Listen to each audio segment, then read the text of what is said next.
Well, good evening and welcome to this year's Triggs International Premium Vinifera Lecture Series. I'd like to start by acknowledging the donors that established the fund to allow us to bring this lecture series to the area, and that's Don and Elaine Triggs. They created this opportunity in order to allow us to bring in an international expert in viticulture and to share their insights and thoughts about viticulture from their perspective, and for us to have that opportunity to learn from them and apply some of their techniques and information they're relaying to us to the betterment of our grape and wine production here in the area.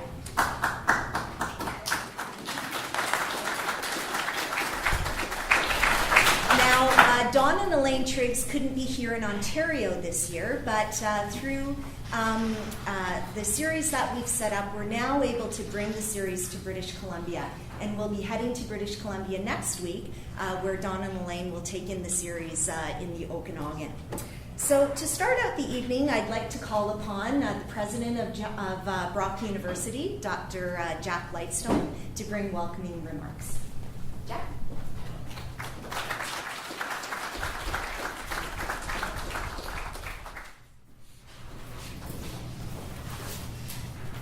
Thank you, Dr. Ingalls. She's left her speaking notes here, and I've been known to pick up not only my own speaking notes, but other people's speaking notes when I leave the podium, so I'll move it over here. First of all, on behalf of Brock University, a very special welcome to everyone to this 8th Triggs Lecture Series. And a very special welcome to you, Dr. Kobus Hunter. We're delighted to have you here. We know you've come very far to join us, and we appreciate the effort you've made to come here and to continue after this for the second half of this event in the Okanagan in British Columbia. I'm sure you'll hear more about Dr. Kobus, but he comes to us from South Africa, from the Department of Viticulture and Oenology at Stellenbosch University. As I said, this is the 8th of this series, but it is the second time that we have held this series of lectures on a national front, namely not only here in Ontario, but in the Okanagan in BC. And I think this actually augurs well, because CCOVI in its own right is becoming a national institution, not just a regional one. Permit me to brag a bit about CCOVI, because its director, Dr. Ingalls, is too humble to do so. In many respects, I see CCOVI as an experiment at Brock University that has succeeded tremendously. Namely, what it does is it marries the pursuit of research for its own sake, because of scientific curiosity in the area of wine in general, but also has an equally strong mandate to pursue the research interests of the industry in order to make sure that that industry grows as well, not just the list of scientific publications of our faculty grow, but also your industry grows as well. And in that respect, in order to do that, CCOVI has had to do a number of novel things. Novel for this university, but not terribly common for universities in Canada either. And that is that it has had to break down the silos between disciplines.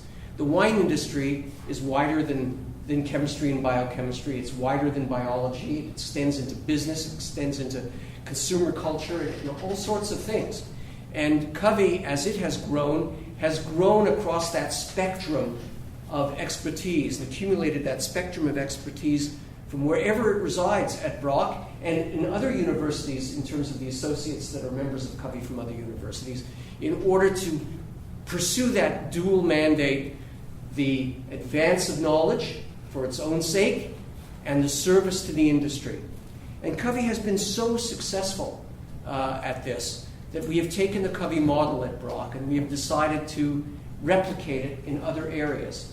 So I'm pleased to let you know that the university made a decision about 2.5 years ago that over the next 5 to 7 years, its major research development in terms of the university's input of resources would be in establishing institutes like CCOVI namely institutes that are thematically based, where those themes map on to some economic, social, or cultural interest group in the communities around us in order to drive their development at the same time as advancing knowledge in the thematic area, and that the institutes will draw on all of the relevant expertise across all of the relevant departments and faculties at Brock.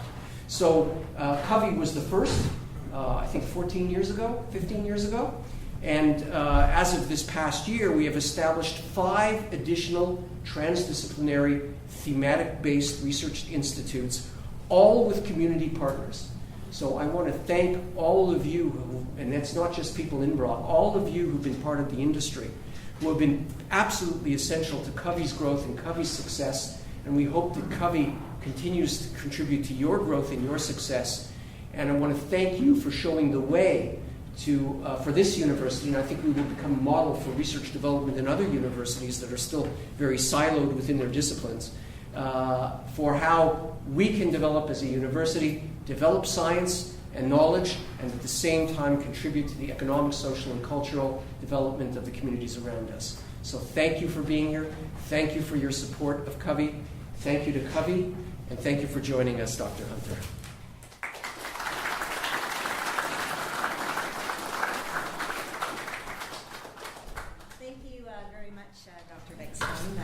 Really appreciate those comments.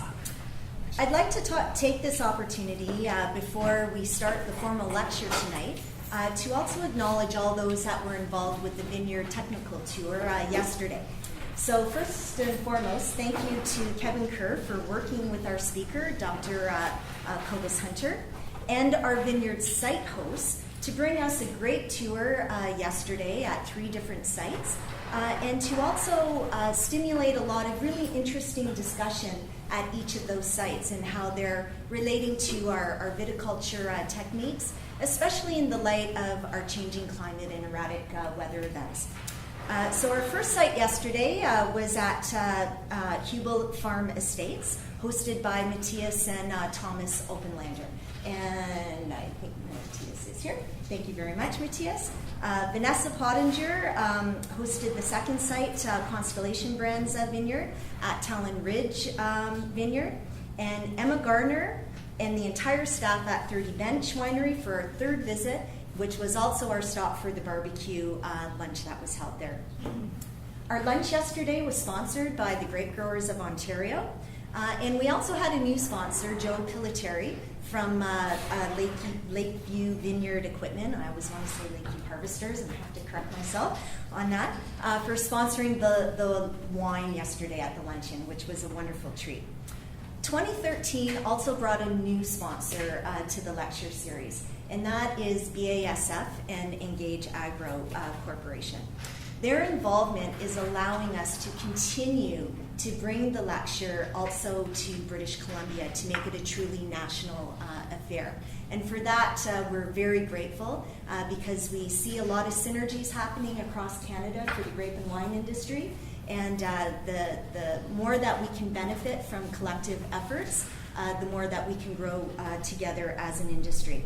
So I'd now like to call upon Barry Johnson, BASF Manager for Engage Agro Corporation, to say a few words and to introduce Dr. Hunter for the talk tonight.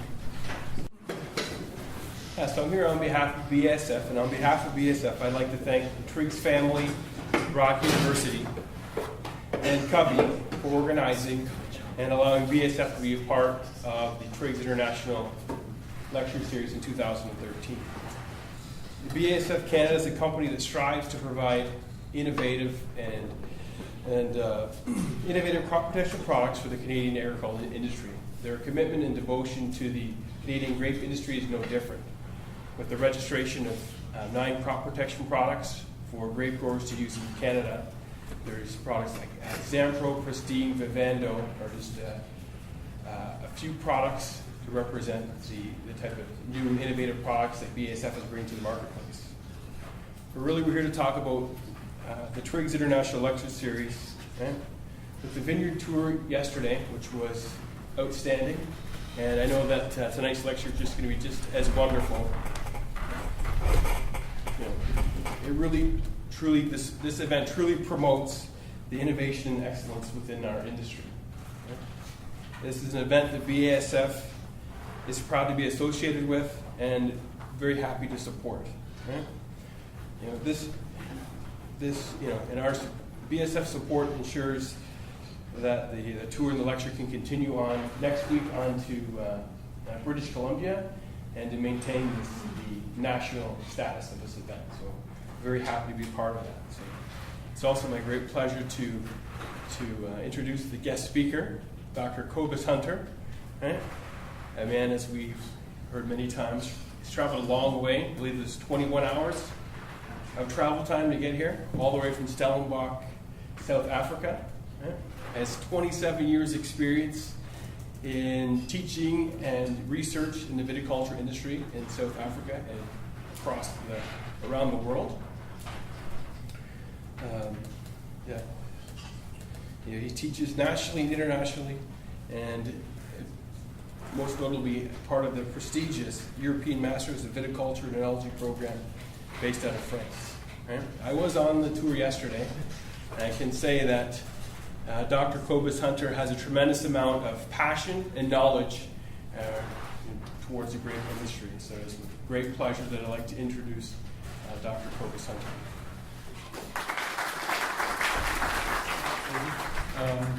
And I'd like to say thank you very much to everybody. There's been a lot of people involved, and I think it would be a little bit unfair to single out someone. But obviously BASF and the Triggs Foundation, if I can call it that. Thank you very much for the invitation. It's very kind of you, and your hospitality is definitely appreciated. Thank you very much. Right, so let's start this thing. And you need to understand that now in South Africa, it's like 1:45 in the morning. Never in my life have I given a presentation at 1:45 in the morning. So it's a first for me as well. If something goes wrong, please don't be too hard on me. If you want to sleep, it's also okay.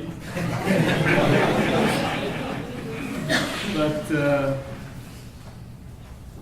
the only thing is that I ask that you don't snore.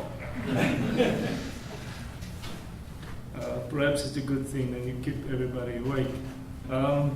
All right, so I'm tasked with this major job to tell you about ways to manage grape and wine quality under erratic environmental conditions. What you see here is like a typical Cape Dutch estate in South Africa. There aren't many of them, but some of them are quite well preserved, one can say. So, right, so let's start with the environment. The environment, one can say, is collectively, this thing is collectively everything that surrounds an object or an entity. The components of such environment would be the atmosphere, the hydrosphere, the lithosphere, and then the biosphere. And these are all integrated in the field. Now the grapevine is such an entity that's surrounded by an environment. And what it does, it responds. It responds within this biotic and abiotic environment with growth, sensitivity, susceptibility, and adaptability. That's what it does. We have put the grapevine there, and it responds. Then let's speak about erratic conditions. What would erratic conditions be? If we refer only to temperature, one can say this would be erratic weather. Can't be climate, it's weather. So that's something like unusual, unpredictable, extreme, and it's short-term based. And it may cause erratic behavior, obviously, to the grapevine. Now this is a typical thing that will happen in summer in South Africa. And we will get temperatures in excess of 35 degrees. And these are, this is just an example, but it's all of those lines, the colors, they go over the whole of South Africa. And we have some climate 2 regions to climate 5 regions in South Africa. And everywhere something happens. That's, one can say, erratic. Here on the left you see a winter profile that I took not even a month ago. So it's from 27 July.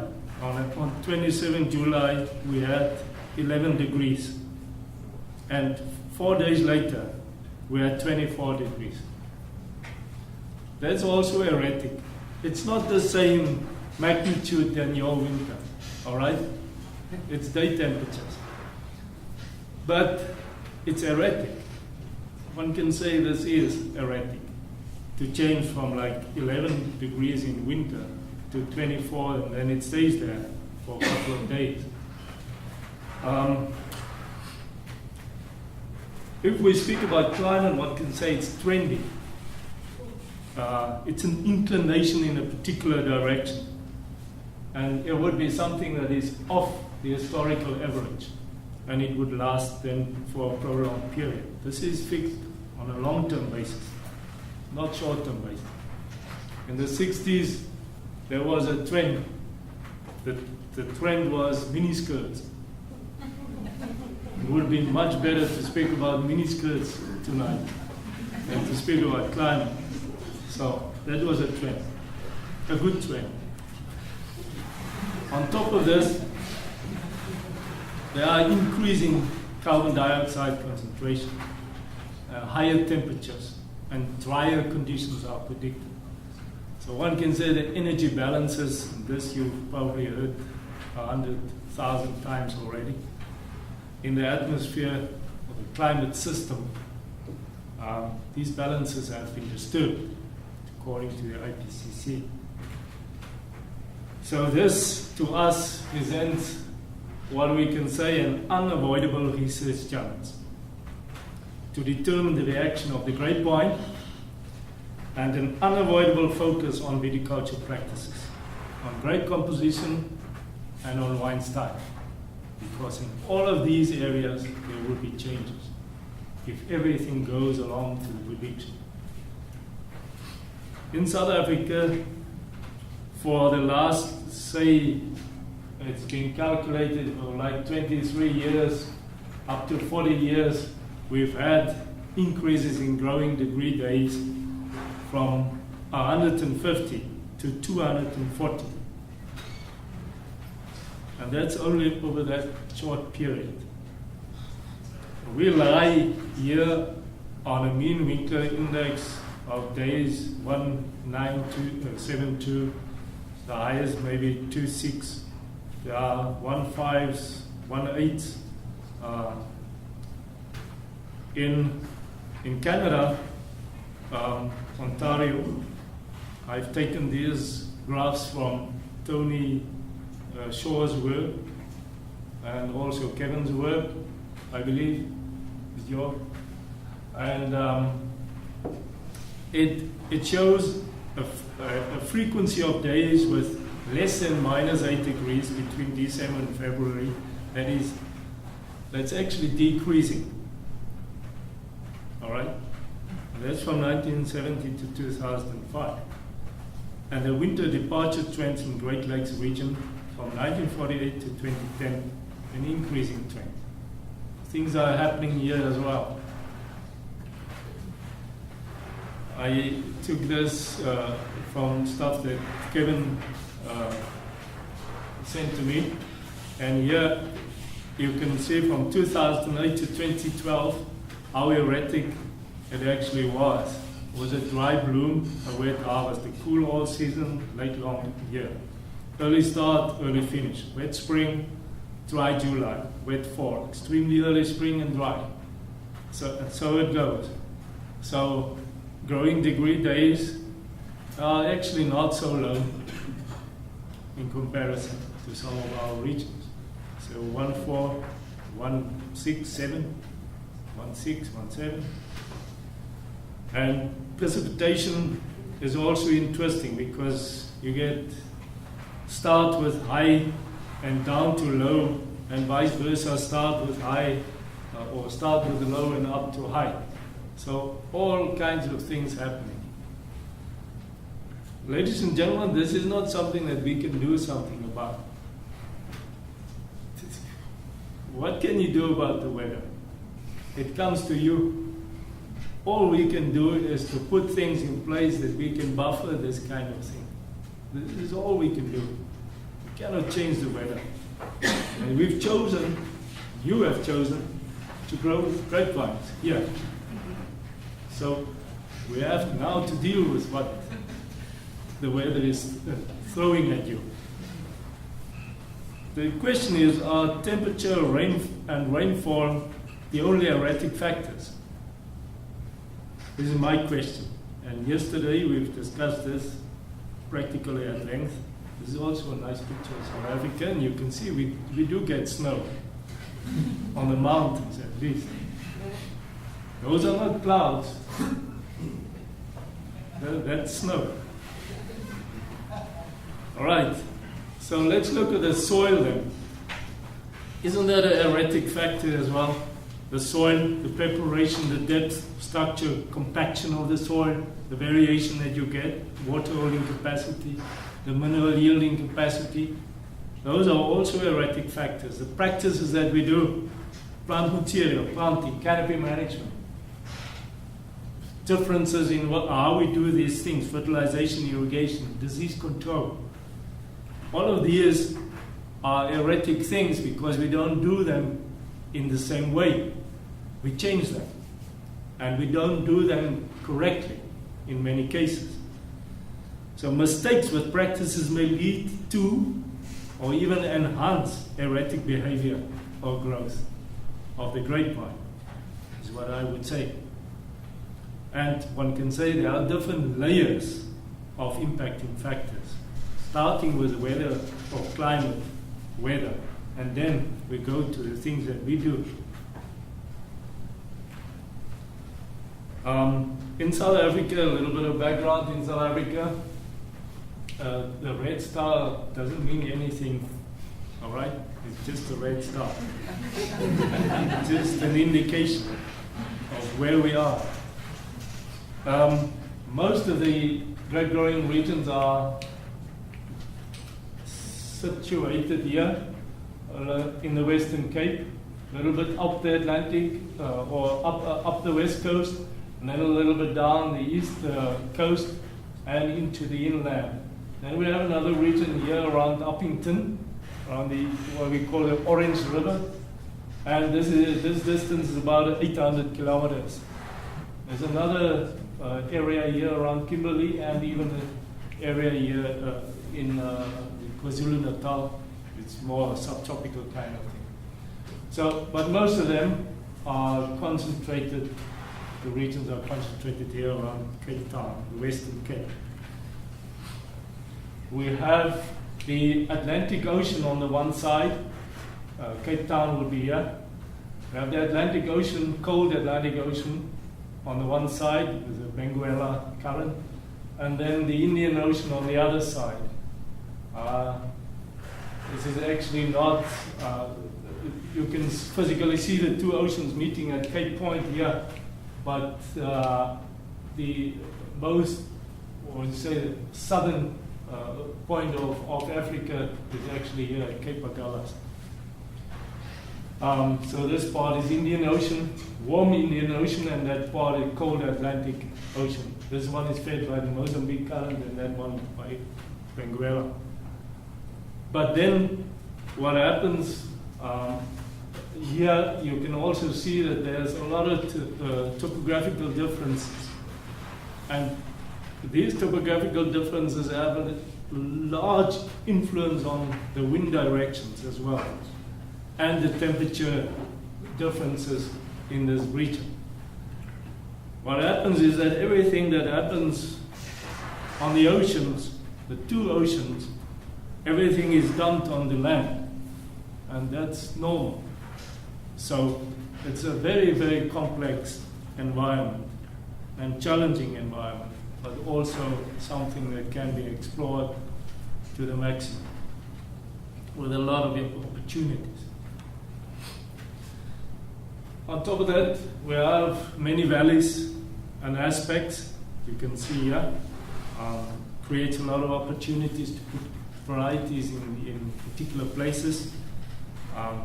This is also along the Cape Peninsula, around Constantia. We have fog very commonly in the morning, also in the evening. A big challenge is the wind. We have very strong southeasterly winds.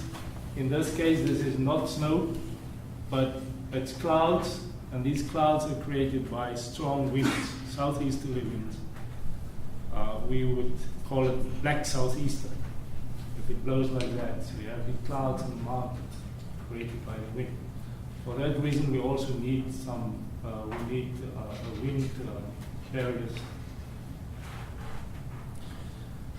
The soils are very, very different, from very stony soils, clayey soils, sandy soils, everything you name it, we have. On top of that, we have a lot of variation inside blocks. Here you can see the variation inside the places that need to be planted. And we need to manage this kind of challenge as well. We will get back to that. Now, the Kippen classification of grape growing areas classify the Western Cape province of South Africa as temperate humid with a cool winter and summer drought, and then a mean temperature of the warmest month being either less than 22 or more than 22 degrees. The rest here, towards the inland, up the west coast and so on, these would be semi-arid to arid. And this is basically the problem that we have. In many places, we wouldn't have been able to grow grapevines if it weren't for the rivers. Fortunately, we have those. So we would be there in B and C classification, and you would be, Okanagan Valley would be also a Group B classification. And then I guess you would be here in Group D, Ontario, continental microclimate climate. We know that varieties need to be located according to their sensitivity to temperature. That is true. There is something that you also need to take into account. But as we've seen yesterday as well in the field, this is not the whole story. This is not the reality. It's not always the reality on the ground. When we go to the reality, we see different things, and varieties can adapt. If we look at it from a grapevine's point of view, one would say that the optimum for a grapevine for photosynthesis would be a temperature of 25 to 30 degrees, a wind speed of about 4 meters per second direct, and 60 to 70% humidity. For development and maintenance of color and flavor, 20 to 25 during the day and 10 to 15 during the night. Those would be physiological parameters. If we apply those parameters, we can sort out different areas as well. In these histograms, we've compared 3 regions in South Africa: the Uppington region, Robertson region, Stellenbosch region. Uppington region is a region 800 kilometers away towards the inland. It looks like that. This is a picture of Uppington region. Almost desert-like. And we see the extreme temperatures, a large component of extreme temperatures, more than 35 degrees, pre-Verizon and post-Verizon. So this area is a challenge for grape growing, but it has a lot of water from the river, fortunately, so you can do it. But we need to challenge, or we need to manage correctly. Otherwise, there will never be quality in these regions. Fortunately, the people are managing. The other two regions were the Stellenbosch and Robertson. These two regions have similar climates. But the difference is that in Stellenbosch region, we get up to 1,000 millimeters of rain in winter, whereas in Robertson, we get between 200 and 300 millimeters of rain in winter. That is similar to what you get in the Okanagan Valley. Exactly. And the challenge is then for those people who have, in Robertson, intensive irrigation to manage the canopies correctly because they get very strong growth. Whereas in Stellenbosch, it's more a natural situation, get medium, moderate growth. So if we take only climatic conditions into account, it wouldn't have been possible to do any kind of quality in the Robertson region, for example. But we have water, we can irrigate. The vines grow very vigorously, but we can manage them, and we still make very good wine in this region. Some of our best Chardonnay comes from that region, in contrast to what you may think. And I've heard stories yesterday that Chardonnay is doing so well in the wet condition, this and that, and it wouldn't fare well in drier conditions and so on and so on. This is an example, it can be done. If we take the climate change and all these things into account, it is definitely something that we are concerned about in South Africa. And this is just a prediction. We take an average of 2007 to 2009 season as an average profile of the, and then a 2050 prediction and 2100 prediction of a 0.02 degree increase per year. You will notice that if we take an optimal window for photosynthesis, it would be between 25 and 30 degrees, and say, for example, between 9 in the morning and like 3 in the afternoon. We take that window and we fit that profile in there. We see that everything is moving backwards. The profile is moving backwards. The warmer it gets.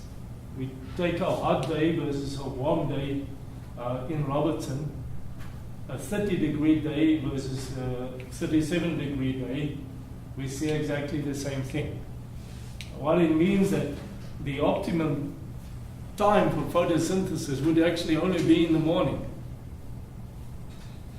And the rest would not be a suitable time for photosynthesis, optimal photosynthesis. We, at this point, do not know what the impact of that may be. So we need to do research on that as well. But it is a challenge. There's something that we need to consider, looking from the plant's point of view, from the physiological point of view, what the plant may need.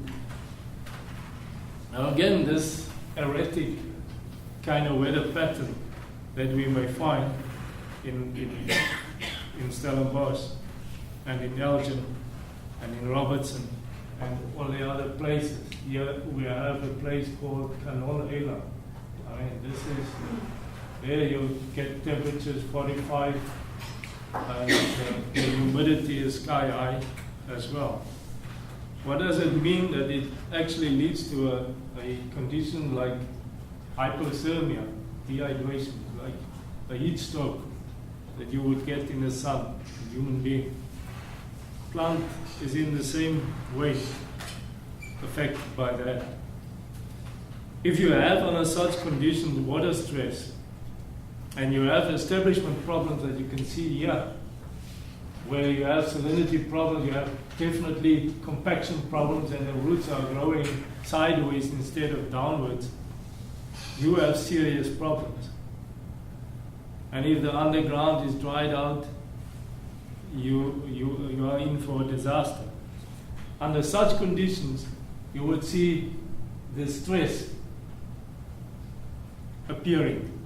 And you will see everything that is wrong in a vineyard, you will see now visually appearing. Like if you have overcropping, like the deficiency symptoms, like the virus symptoms, like water stress, everything that is wrong would surface under such conditions when the plant is really seriously stressed. And the poor color development would be a result of that.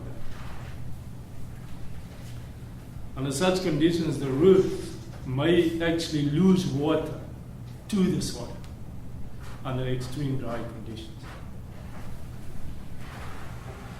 Cultivars definitely differ in their vegetative sensitivity to water stress. You need to take that into account as well. And it may sound strange that I'm speaking about water stress, but I didn't mean to speak about water stress when I came here.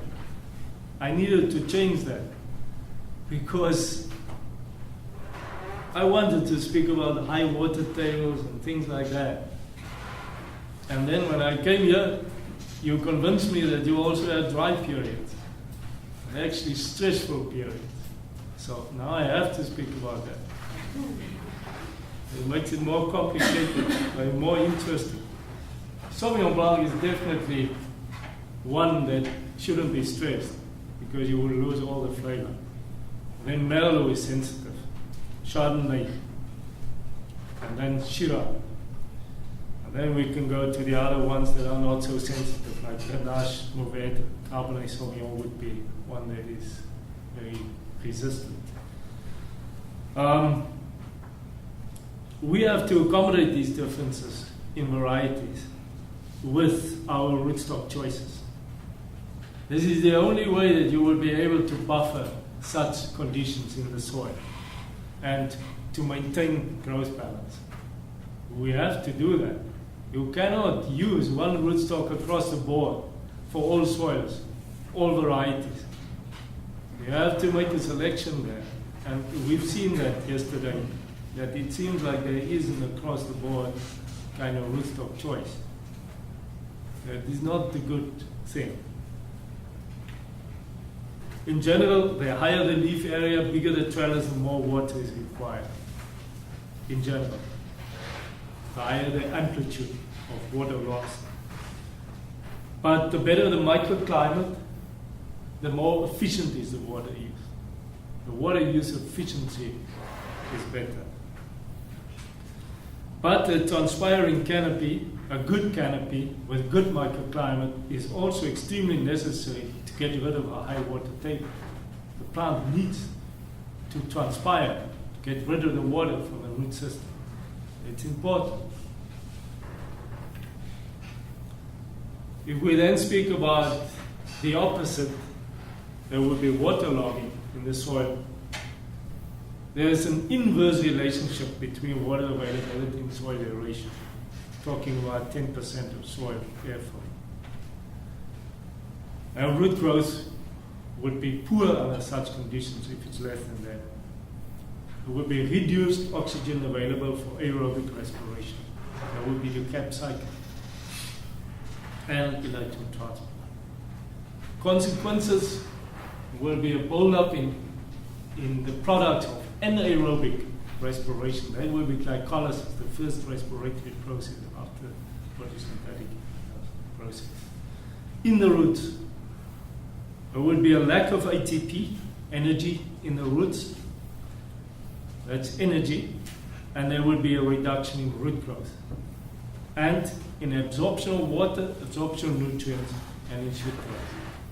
It would give us a similar effect than a water stress situation, where nothing will be happening in the root system because it's totally waterlogged. It's cut off from the rest of the plant.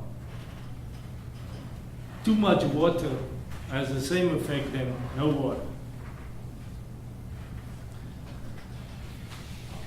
On the high water levels, you would get a serious impact on growth. You know that it will be very vigorous if it's not waterlogged, if there's a constant supply. Grape concentration would not be up to standard. because the berries would not concentrate at all, and it would give us a kind of diluted wine quality. It would still give us a quality, it would still give us wine style, but it would probably not be that you would have expected from that particular part. Under condition of high summer rainfall, I would say we need to remove the water. You're already doing that by the drainage system. We need to restrict water absorption in some way or another by the cover crops and so on. We get rid of the water. So it's all part of restricting water absorption. And we need to monitor mineral content regularly, because if it rains constantly, it washes everything out of the soil. So you need to monitor that regularly. Drainage would be important, permanent cover crop. Canopy division would be important because it increases the canopy size per surface area. And that would get rid of more water through transpiration. Open canopies would be necessary because it transpires. Closer row spacing. We need to increase the density per hectare. More you increase the density of planting per hectare, more water is lost from the surface and from the deeper soil layers. There's another thing here that we haven't spoken about yesterday that's called reaching. I don't know whether you know about reaching, but I will show you reaching later on in the talk. But maybe we can speak about that. So the status of the water level in the underground is decisive for survival during unexpected sudden heat waves. All right?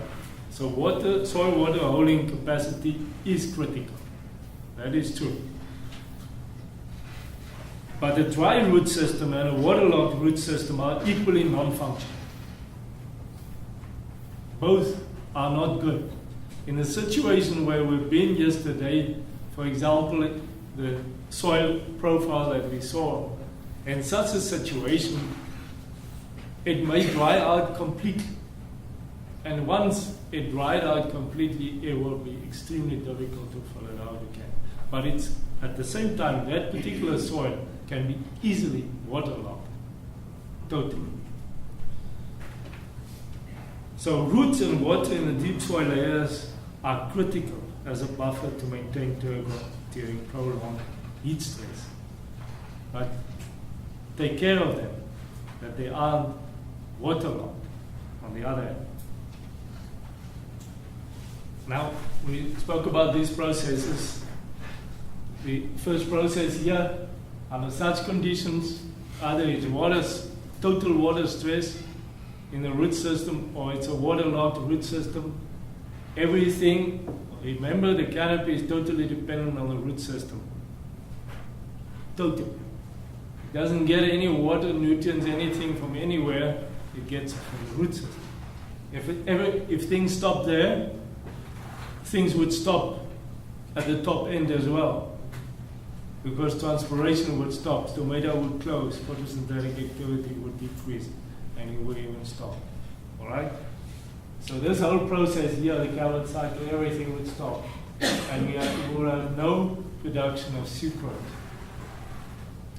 And things would even come to this point when things are waterlogged. For example, this is the process that I spoke about, glycolysis. That would not happen. That would still happen in the root system, but nothing else would happen further on. And in the top part, it's the same situation. If this process stopped, nothing else would go on. And what would happen is that if sucrose is not produced, the sucrose will not be located to the berries, and the respiratory processes in the berries would not continue. And the organic acid would be the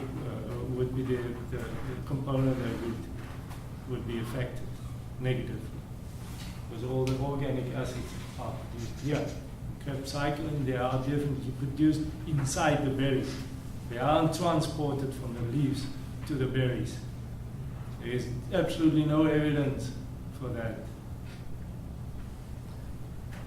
So we are dependent on the leaves for proper functioning, and the leaves are dependent on the root system for proper functioning.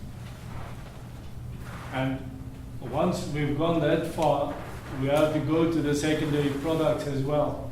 And we have to say that pyruvate will not be produced. Pyruvate is a glycolysis product produced in the first process of respiration. And then acetyl coenzyme A in the Krebs cycle. And from there on, we get the formation of all of these secondary compounds. Like the amino acids that are so important for the flavonoid production, anthocyanins and so on, phenolics, tannins, organic acids here in the Krebs cycle, also the terpenoids via this process, mevulonic acid to yield amine pyrophosphate, and then to get all the monoterpenes, carotenoids, the hormones and everything. All of these processes will be affected secondary compounds. Secondary compounds that we consider as quality compounds in the grape. That's just to tell you what may happen when things go wrong. When things go wrong below ground that you don't even know about. So take care of the below ground. It's extremely important. If things are not buffered, if things are not in place, if there's not a buffered root, a well-distributed root system, and the things are wrong in terms of the soil, the waterlogging, and stress, and so on, if the plant is not buffered in a way that it has a good structure with a good, well-developed root system and a well-developed top structure, then the impact of any stress factor will be enhanced. You can list all of these stress factors: radiation, high temperature, wind stress, water stress, waterlogging, nutrient deficiencies. Everything will be enhanced. And if you didn't accommodate the growth properly, obviously the impact will differ in intensity and implication at different stages of the season. It went a little bit down, sorry about that. But any vineyard practice, anything that we do to the grapevine stresses the grapevine anyway. Because the grapevine doesn't want to be managed in that way. It wants to rank everywhere. Such a plant. It is not a plant for that. So anything that we do stresses the grapevine, but we need to stress it in such a way that it's a positive stress. It's not a negative stress. There's not a strain on the plant. It's in our hands then. So when we can say that environmental conditions pose large cultivation challenges to growers to reduce what I would call the primary, the environment-induced, and the secondary, the cultivation-induced stress on growth and grape quality and wine quality. All right? So critical decisions need to be made in terms of terroir conditions, climate, soil, topography, orography if you want, graft combination, cultivation practices, soil preparation, spacing, training, trellising, row orientation, all of those. All of those would dictate the suitability of the site for establishment. For establishment in the first place, first decide if you have any doubt whether the plant is going to be good in that particular location. Don't plant it. Unless you are, of course, a very rich soccer player or someone like that, you know, want to spend a lot of money just to get rid of the money. Don't do it. That's your first decision. And then it will have an impact on us, would dictate the suitability for establishment. Everything, the growth, quality, and the capacity of the vines to buffer the environment. Your decisions in those respects are critical. And such a selection, normally, such a selection is based on retrospect, on prospect, on knowledge and skill. And those decisions are not errorless, one can say. It is true. Because we are just humans. What is possible for the grapevine within the limits of human decision making, I would say, to buffer itself against abiotic and biotic stress inflicting events, to deliver the quality that will meet our expectations and product objectives. Very often, however, we are not helping, but we are the stress inflictors. All right? And we are jeopardizing quality by the things that we do. We shouldn't be in such a position, and we shouldn't put the grapevine in such a position. The better conditions favor grapevine functioning, grape development, and composition, the better the expression of terroir potential. Remember that. If you do something wrong, it dilutes the terroir expression in the wine, because now the grapevine is not optimally functioning. And according to me, the better you do things, and the better the condition favor grapevine functioning and all of these others, the less the seasonal variation would be, irrespective of the given and uncontrollable erratic weather conditions.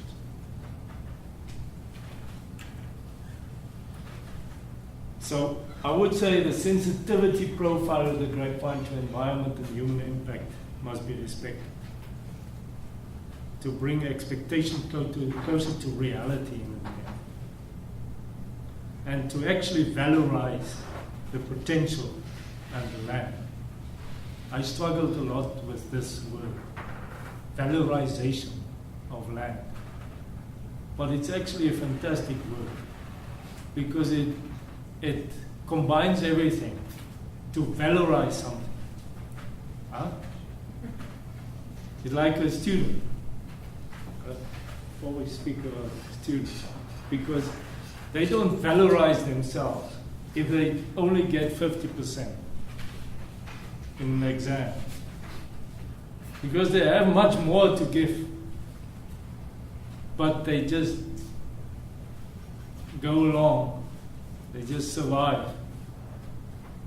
We cannot do that with the grapevine. We need to valorize everything, because we bought a piece of land, and we need to valorize the piece of land. Everything, we need to take the best we can from that land. We have to exploit it to the maximum. Not exploit like negatively, but exploit positively.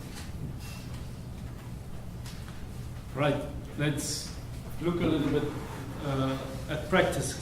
Vineyard variation. Injudicious soil and vineyard management, I would say, increases variation. There is soil variation. This picture I took in Hungary, and this was extreme to my mind. And at a slope that was more than 20%, between 20 and 30%, and that kind of variation, that asks for serious management. This in Spain, you can physically see how the soil changed, and everything was planted in the same way. Same spacing, same rootstock, everything. This in Italy. This in Russia. It's everywhere. We get these problems everywhere. Also in South Africa. I've already showed you that. So don't think that I'm not speaking about South Africa. What do we do under such circumstances? We need to go to the plot, we need to go to a piece of land, and we need to actually plot it out. We need to make holes, 20 meter by 20 meter. We make the holes, and we need to get into those holes, and we need to plot out the whole land in terms of potential. And we give a score to the potential, or to the potential. This guy is actually very good in doing that, called Albert Simon in South Africa, even Archer. I'm just a bystander in terms of this kind of thing. So we give a classification to the soil in terms of the potential. Very low, low, medium, high, very high. And we say, well, what would be the in-row vine spacing for such a soil potential? And this is what we can come up with, 0.9 to 1.2, 1.2 to 1.5, and then even wider than 2. This is the way that at this moment we know how to accommodate soil variation. And this would dictate also the soil preparation that we do under such circumstances, amelioration, variety in rootstock selection, because obviously if things change from a clay to a sandy soil over such a short distance, you cannot go by the same rootstock, because our objective is uniformity. With uniformity, we can control things and production costs would be lower. All of these things would dictate also vine spacing and trellis size. Improper soil preparation may have a further deleterious impact. This is soil preparation in too dry soil. And what we actually find is that these plots, they are non-utilizable. The roots don't enter there because they are too hard. What we are actually doing is that we are decreasing the soil volume, the available soil volume. Because it's now only between those plots, that's the soil volume that we have. Here is soil preparation in too wet soil. And we get these trenches with large banks of undisturbed soil here in between. They call it soil compaction. And the roots, they only go between them, where it's soft and moist and easy to go. That's where they grow. The rest is lost. So that soil volume is out of the picture. You are decreasing the soil volume. This is machine planting in too wet soil, all right? And it results in trenches. I think I told you yesterday about this. I saw this machine in Russia and I was taking pictures. And nothing was wrong with the machine. But the soil wasn't ready for the planting. The guy wanted to plant, but the soil was not ready for the planting. It was too wet. And he left these trenches, furrows, whatever you may call it, and there you can see the sides that are already compact.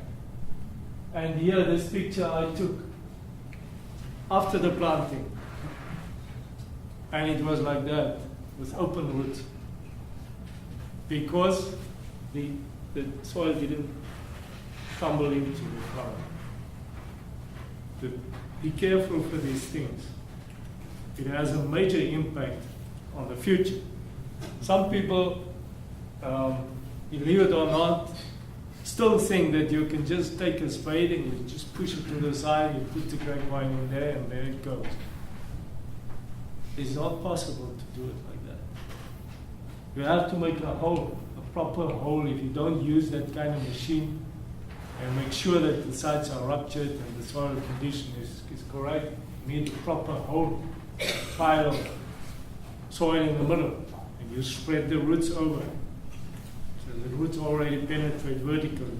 If you don't do that, you'll be surprised how many vineyards we still get to, and they still look like this, where you have these places where nothing would grow properly. And then they would say, well, it's plant material problem. Or maybe it's they didn't fertilize. Maybe they didn't water it, irrigate correctly. Then when you open it up, you see it's a very simple thing. It's just a planting hole. It wasn't done correctly. And then you get this kind of thing. The roots would grow Just one direction, like a potted plant, roots growing in upwards. This, or around, this poor vine, already an old vine. Just think how it suffered. It's common. Very simple things. And then, after that, you will get this kind of variation in a young vineyard already. You will get these gaps in a vineyard. This picture I actually took here. And if you can't see it, really, there is a lot of variation in this vineyard. There's variation in this one. You may see a vine that vines next to each other. The one is buffered and the one is not buffered. Happens. Just because of those simple things. Avoid that kind of thing by doing things right. Spend a little bit more time. Pay a little bit more in the beginning. It's worth it. Because it's going to be there for 30, 40, 50 years. Non-uniform conditions lead to heterogeneous grape exposure and composition. And this is exacerbated by injudicious canopy practices. You have this kind of situation already, you can think that the light distribution will not be similar between the vines. And if you look at the canopies, you see these kind of gaps in the canopies. This is a non-uniform situation. You don't want to be in such a situation.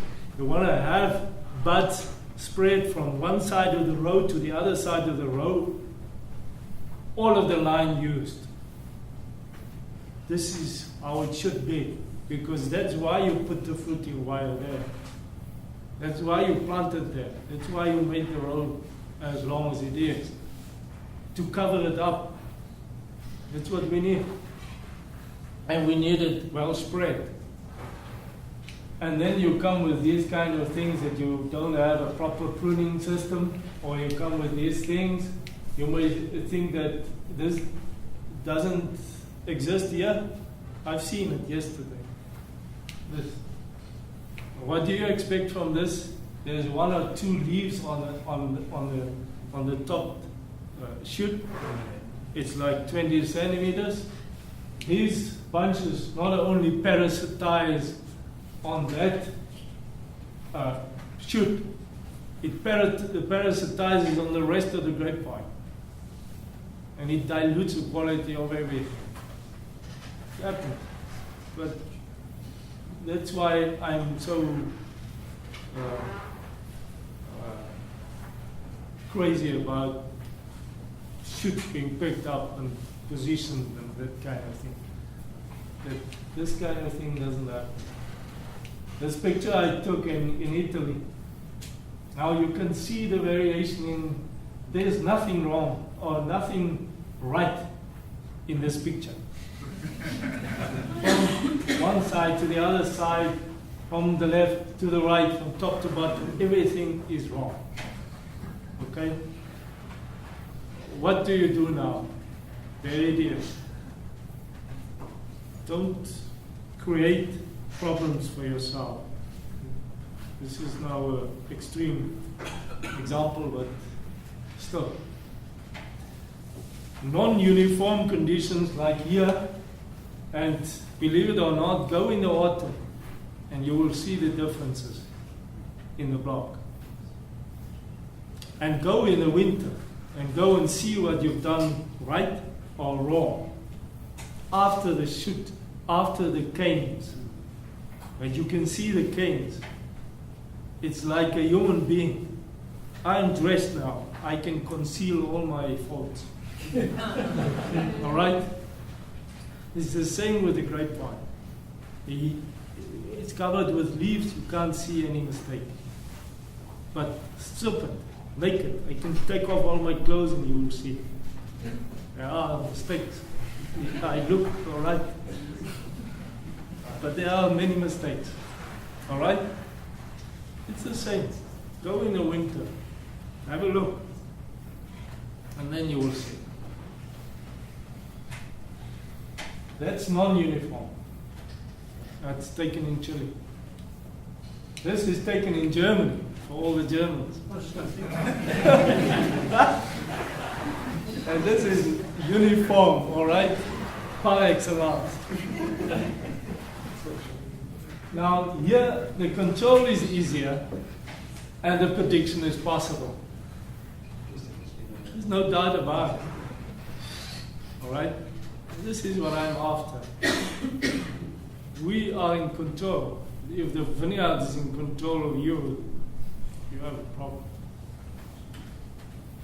Uniform conditions to improve control.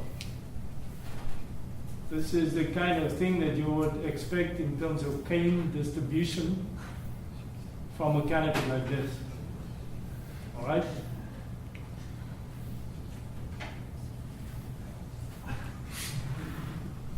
In poorly established vineyards, variation is negative.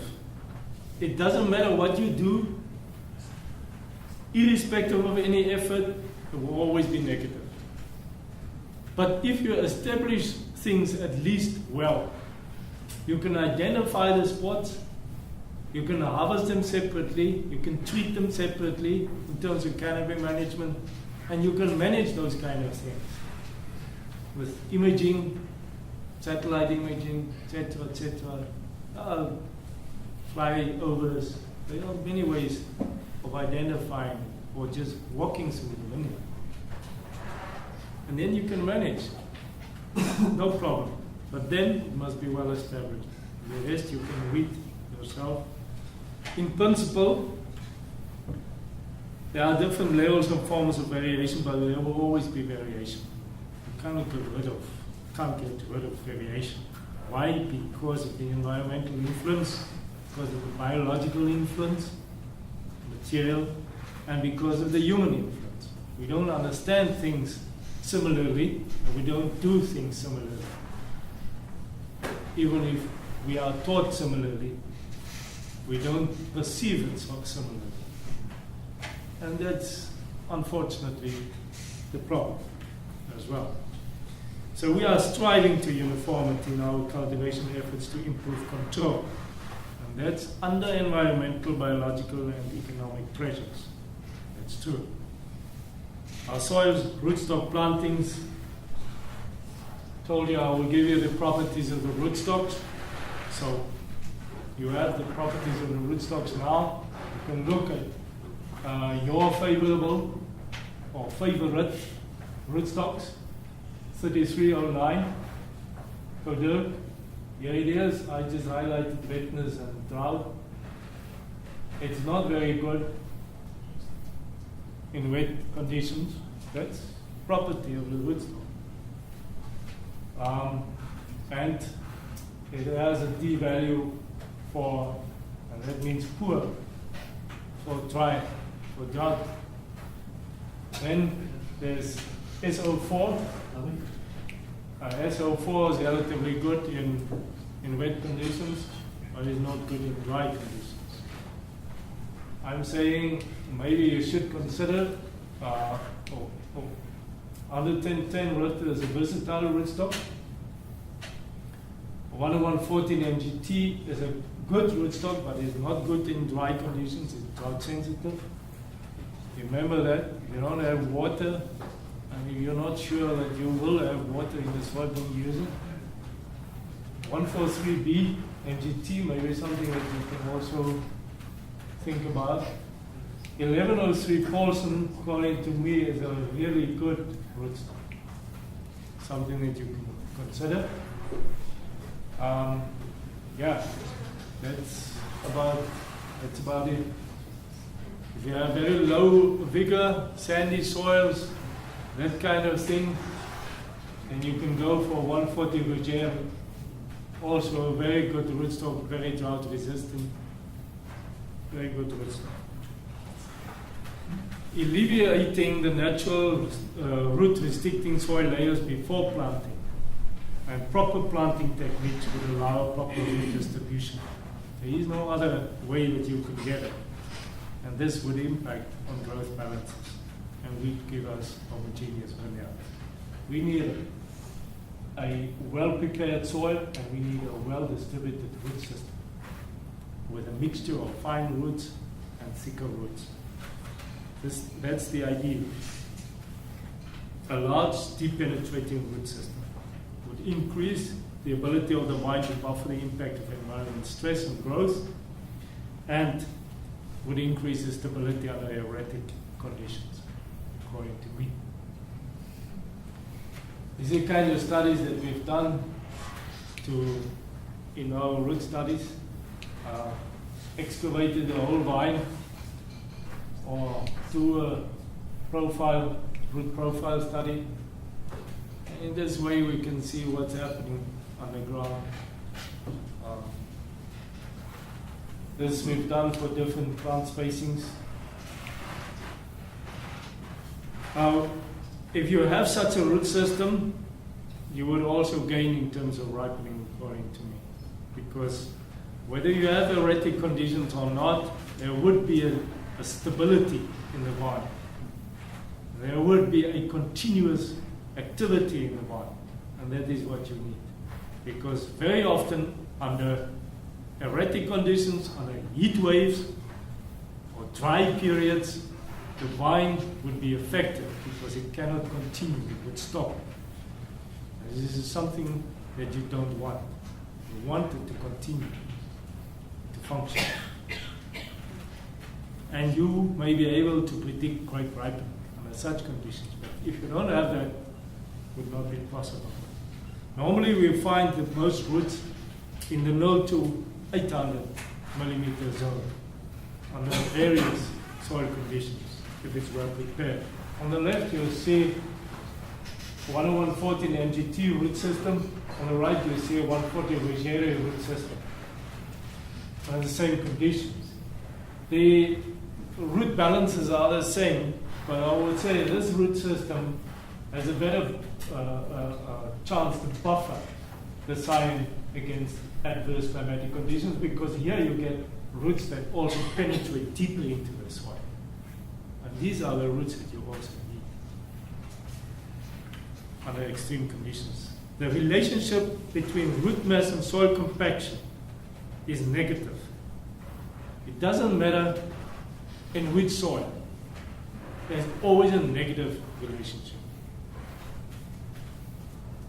Remember that. So alleviate root compaction.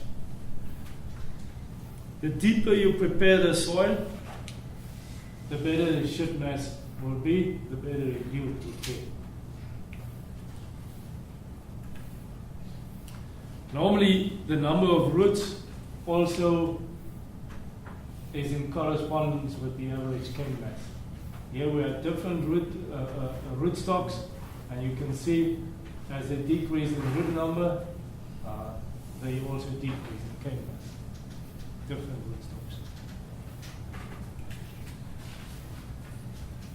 Sometimes you have a rootstock where the effect is indirect.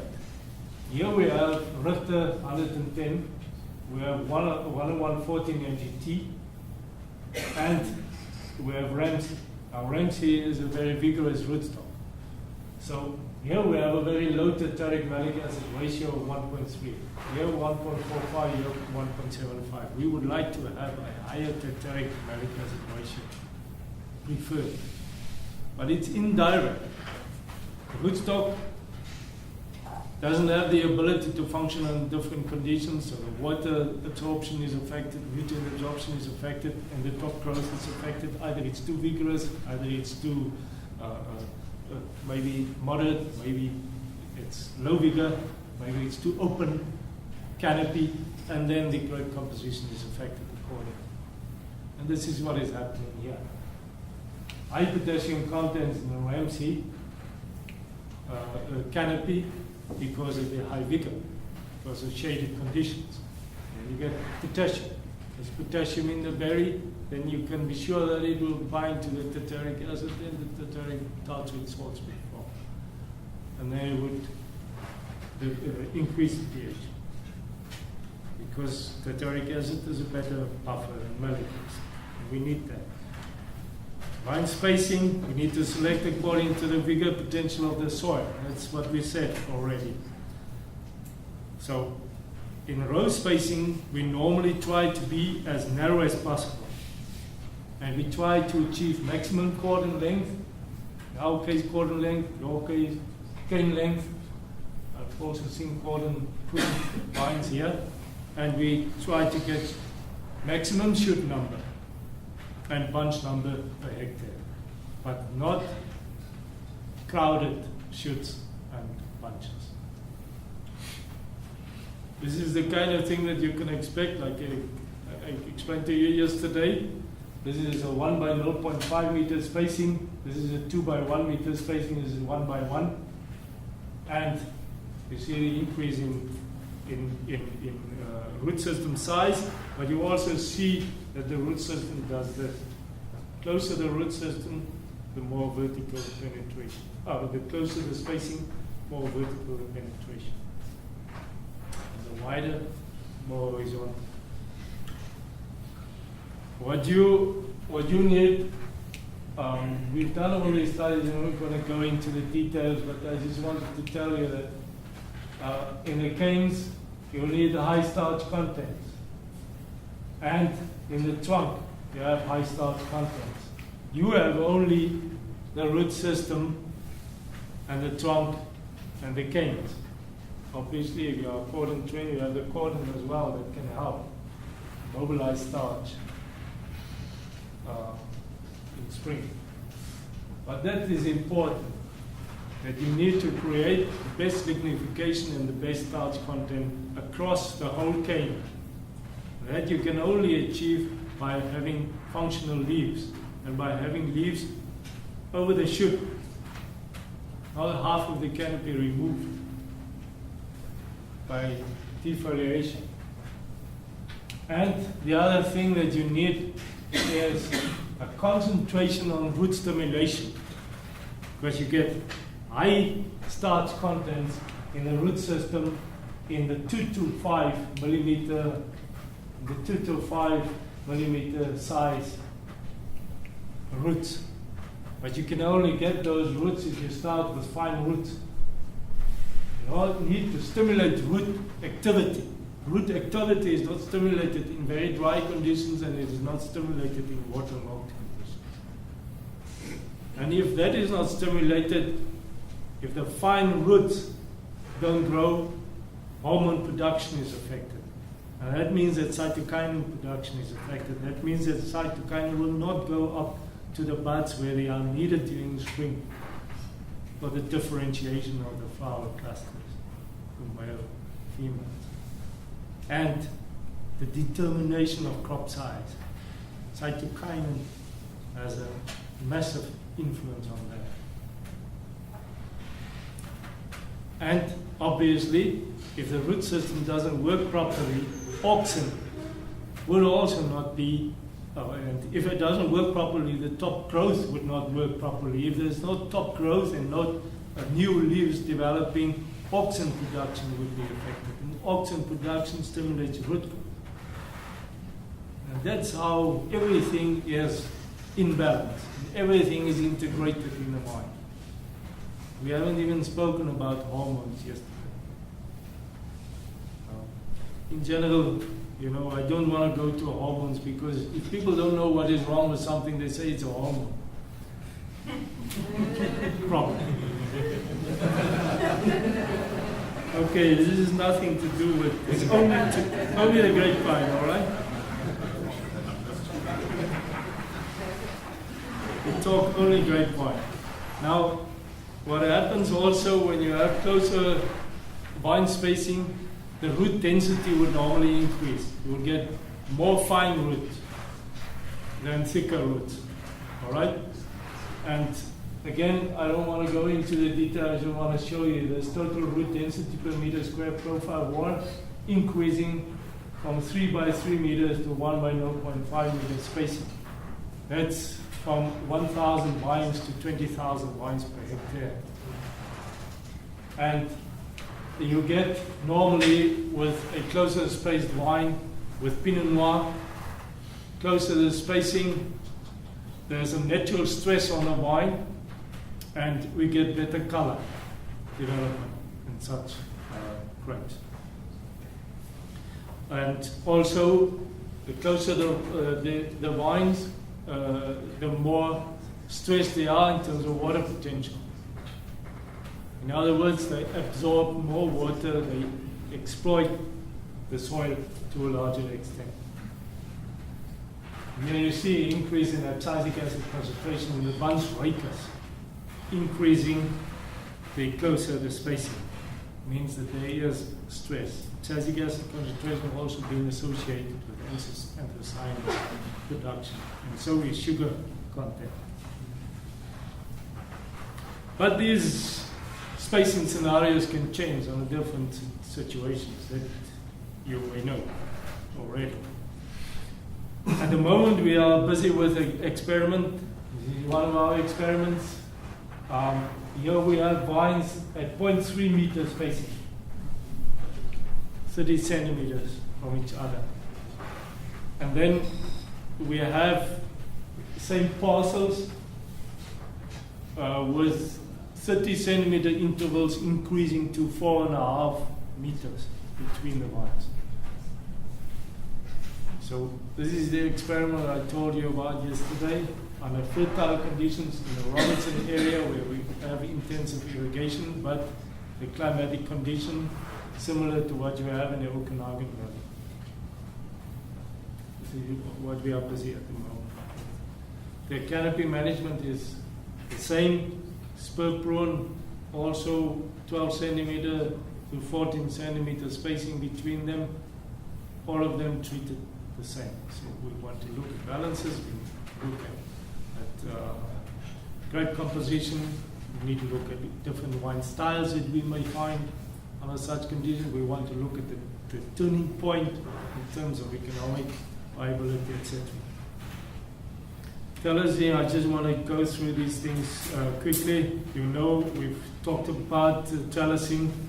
A trellis to me is a pivotal center point of everything. It brings everything together. The soil, the growth, the environment, everything, because of the fact that you have a trellising system and you are accommodating the growth. Everything is brought together. So that is why it is so very important that you have a proper trellising system with enough wires. Don't save on wires, please. Put another 2 wires. It's not so bad per acre. We're working per hectare. You're working per acre. And I hear that the Canadian wine industry is flourishing. So put another 2 wires. It's not so bad. Should not be crowded. All right? Shade should be restricted, and there should be sufficient room for 1.4 meter shoot length. That is, in general, what we would like to have. We want uniformity in a canopy, we want sufficiency in a canopy in terms of leaf area, and we want efficiency. Those are the 3 key words. That's what we want. And then everything will come together. If you can create that, everything will come together. I can promise you. Try to create that. A canopy has a physical and a metabolic role. And this is the challenge for trellising. You need to supply both. Uniformly distributed shoot, a uniform microclimate. And this is critical under extremes, and for uniform ripening, and for predictable ripeness and harvest date.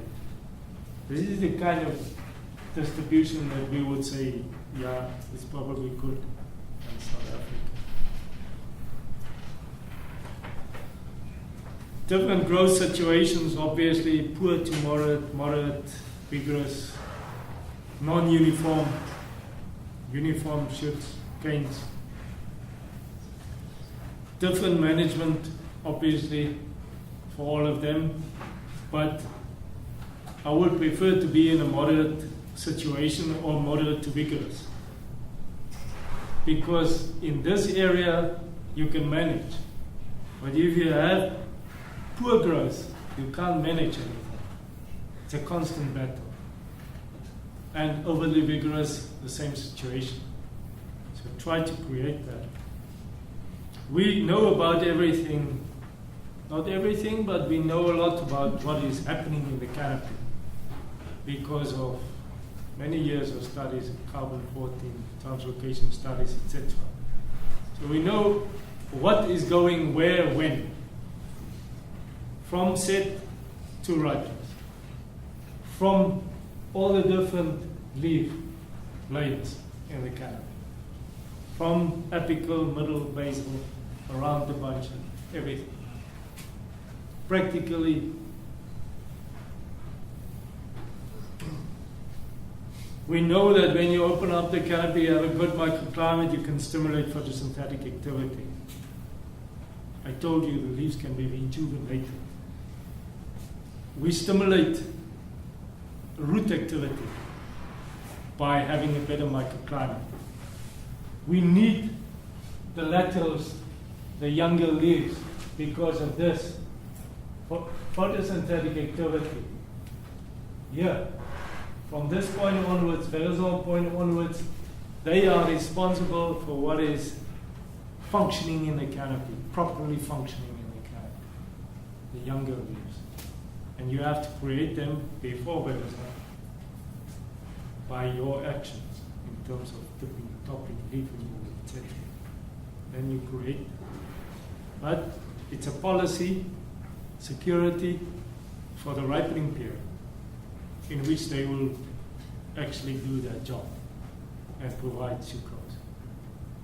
And a constant ripening and a proper ripening. And if you do all these things right, you will get better color and character and wine quality, etc. Okay, I don't want to go through these things. You can read it yourself. But we've done the studies on starch as well. We change the balances if we do proper canopy management. That not so much is going to be a vegetative growth, but more going to the roots and to the bunches and so on by changing the sourcing relationships. Nitrate reductase activity is stimulated. Nitrate reductase activity is extremely important. Conversion of nitrate to nitrite and nitrite into the amino acids. And I've showed you before the importance of the amino acids in the whole through the CCOVI acid pathway right through to the absorption in the secondary metabolism. All right? And then it is responsible for all of those secondary compounds that we think of as quality. We also study cyclic enzyme activity, cyclic enzyme activity in the berries because we wanted to establish the attraction of the bunches actually for sucrose.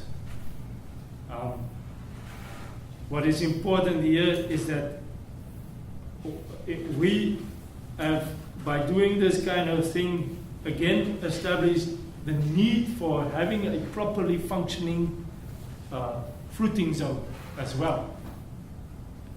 It's not only the canopy that needs to work properly. And with canopy, I mean the leafy part of the canopy that would need to work properly. But the bunches would need to have a high metabolic activity as well, because they need to attract sucrose and amino acids and minerals.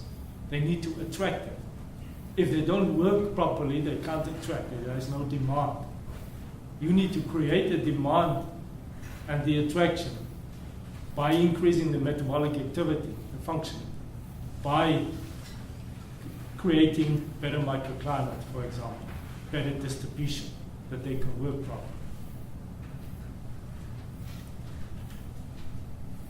So, yesterday we spoke about all these things. I think we have a good idea of when to manipulate, when to remove leaves, where to remove leaves, how to remove leaves, the quantity of leaves, a reasonable idea. What is physiologically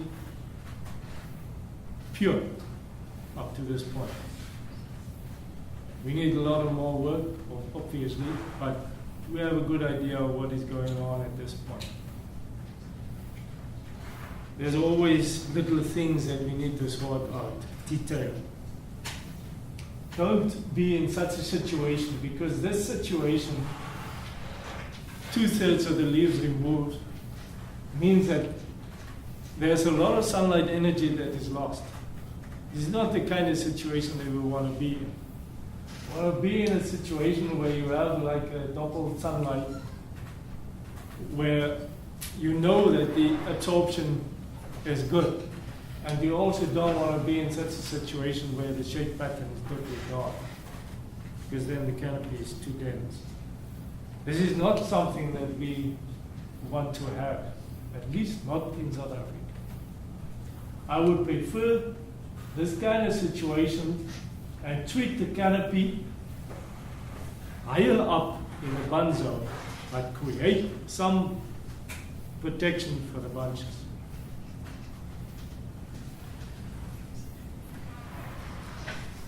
This, you can see when these grapes, and I can guarantee you when you have Shiraz and you do this kind of thing with Shiraz, you will have exactly this. Some of the berries will not color at all.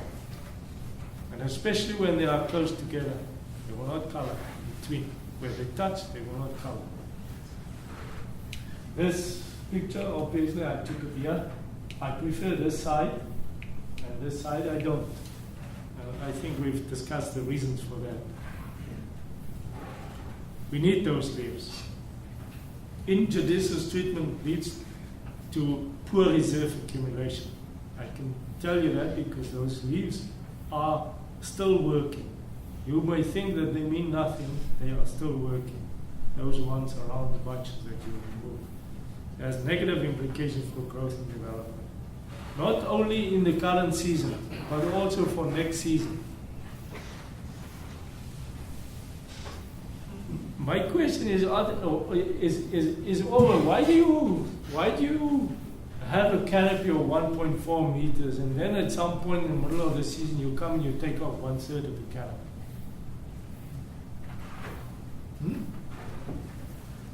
Why is that? It's not physiologically right, and it's not logical.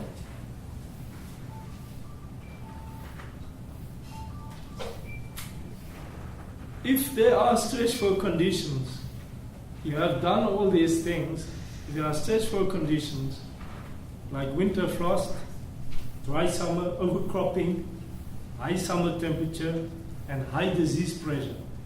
Remember, disease pressure is not only on the bunches, it's also on the canopy. And if there come a time when the downy mildew pressure is extremely high, you may lose your canopy.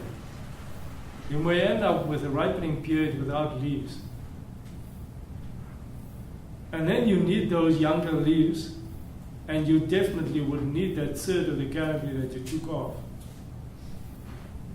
to open up the bunches, to concentrate on the bunches, because you're only focused on the bunches. Don't only focus on the bunches, focus on the whole vine.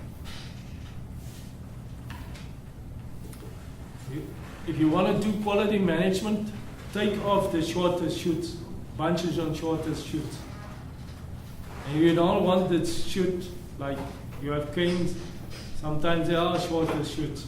Take it off, because they dilute the rest of the quality.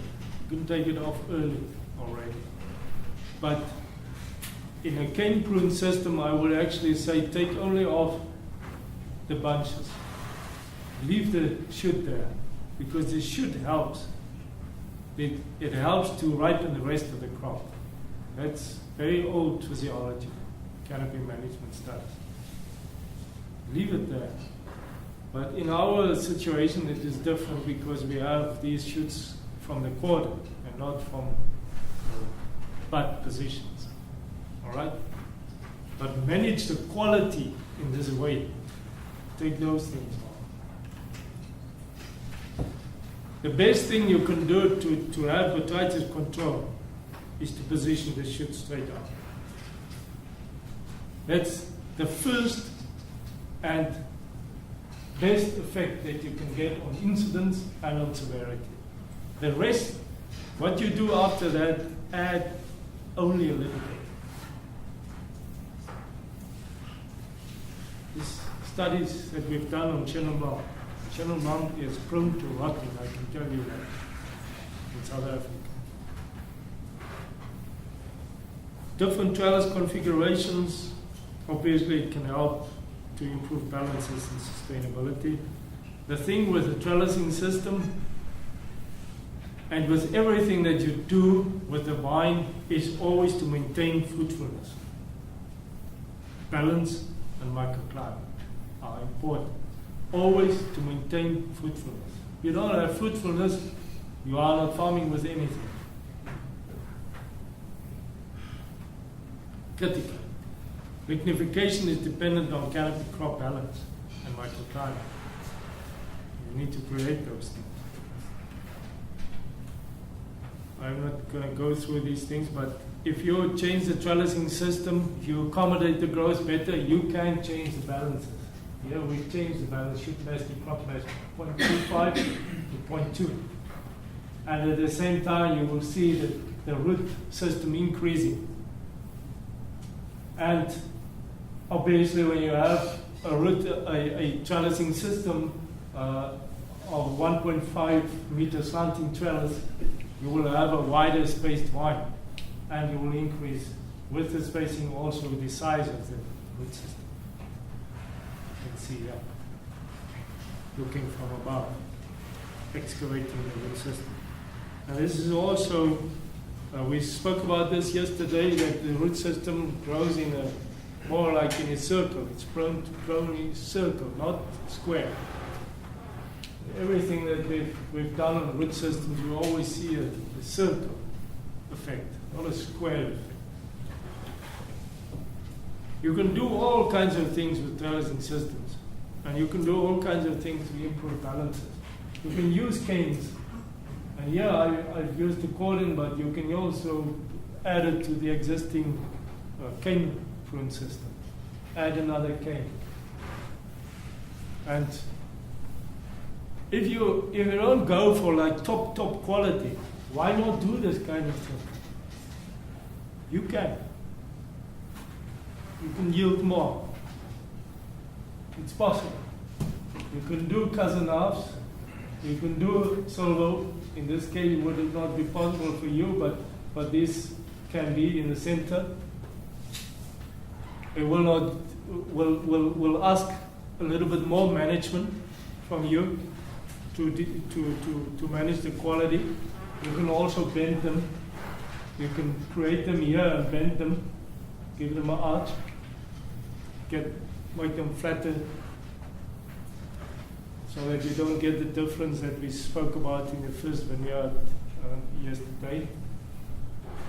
You can cut the canopy. If it's too vigorous, you can cut the canopy after harvest. There are many things that we can do. Scott Henry, smart dice, and all of these things, they are difficult to manage, but it's possible to do it. When you go Scott Henry, took this picture here.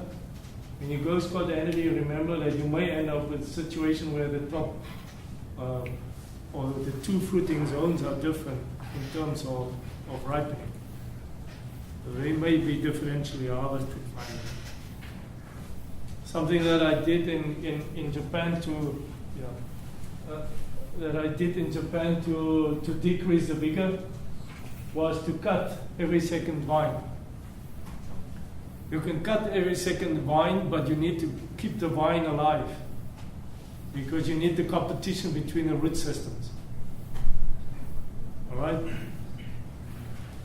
Competition between the root systems, so you keep the root system small, but you increase the cordon size, length, or the cane length. You can do that. All right, so I think think these are things that you can, but it's about berry cell volume. Water stress, light intensity, vegetative growth, competition, all will decrease the berry size. But only light intensity will decrease the pH. Because only with light intensity you will get sucrose production. And the potassium will not become a problem. When you have too vigorous growth, you will have potassium being transported upwards. When you have water stress, potassium will be in the flow and will be transported to the berries and will bind to the tartaric acid, and the salts would form and the pH would increase, will not decrease. And when you do have a good light intensity, it's the only way that you can decrease the pH. So water stress is a problem. You allow that the photosynthetic efficiency would be decreased and the canopy would be less efficient. And you don't want to nullify the skin to pulp ratio effect on color extraction, right? Because if you have a higher pH, you would nullify that. You may have a smaller berry under stressful conditions, but if you create other conditions that would increase the pH, you would nullify that, come crushing and fermentation,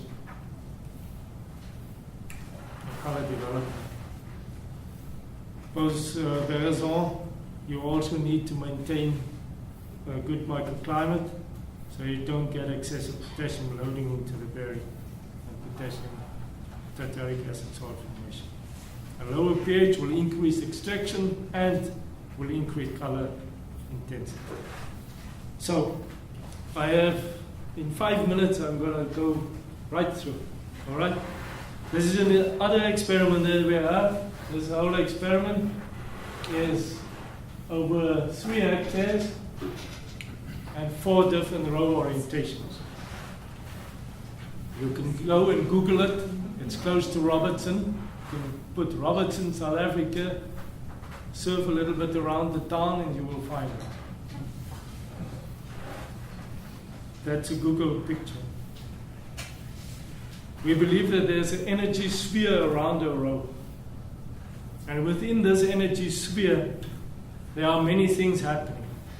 There's reflection from the opposite canopies, there's reflection from the soil, there's the ambient temperature that may change, there's a humidity effect, there's the airflow effect, and everything is affected by row orientation as well. And then it depends also on the bunches, morphology of the bunches, position of the bunches, the structure of the bunches, how the airflow go right through between the berries. This is very nice work. We've concentrated a lot now on berry temperatures. And then the spatial leaf distribution would affect all of that as well. The front side of the bunch is different than the back side of the bunch in terms of temperature. The bottom side is different from the top side. And the center is different from the top and the bottom. It works like that. Outside to inside, the same way.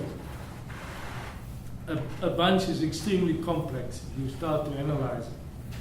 So berry temperature is important because it's associated with everything that is quality inside the berry. And that's why we concentrate on that. Light exposure and ambient temperature have differential effects. And it's very difficult to separate them under field conditions.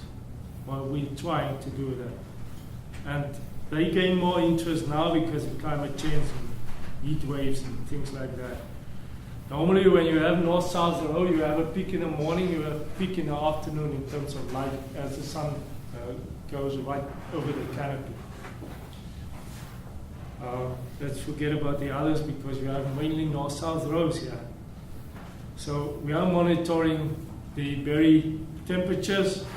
We find, and let's concentrate again on north-south, we find that in the morning, early morning, the temperature at 10 o'clock already is almost 35 degrees in the morning, on the morning side, the eastern side.